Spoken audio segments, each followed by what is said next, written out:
Hi everyone! So, itong glow stick na to, ay Australian clay stick na to, ay hindi to sponsored ha. In-order ko to. Yes, in-order ko to.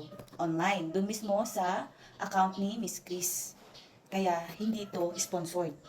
Ginastosan ko to, binili ko to, hindi to binigay. Kaya, kung gusto niyo gumamit nito, nasa sa inyo yan. Hindi ko kayo pipilitin. Kasi kung maganda yung brand na to, bibili kayo. 'Di ba?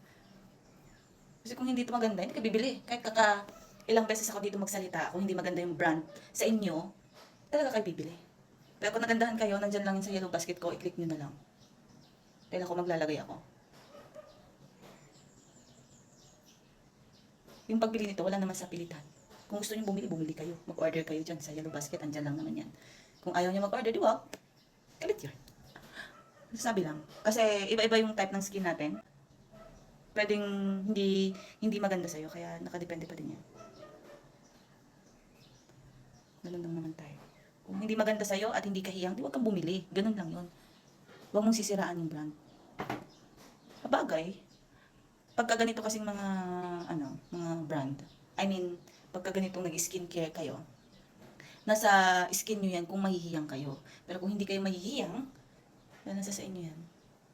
Pero ito, kung hindi naman sa inyo maganda, di wag kayong bumili. Hindi naman to sa pilitan eh. Kasi ito, hindi to sponsored. Binili ko to. Binili ko to. Papakita ko sa inyo.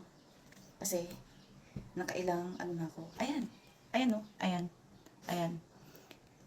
Right review pa kung ano yung ilalagay dito. Kaya binili ko to. Hindi yan sponsored. Not sponsored. Yung ibang product nila, maganda talaga. Maganda. Tsaka, recommended ko to kasi nakakaliit talaga siya ng tigyawat. Yung mga pimple marks, nakakaliit. So, yun lang naman. Kung gusto niyo umorder nito, nasa yellow basket ko dyan sa baba. I-click nyo na lang. Bye!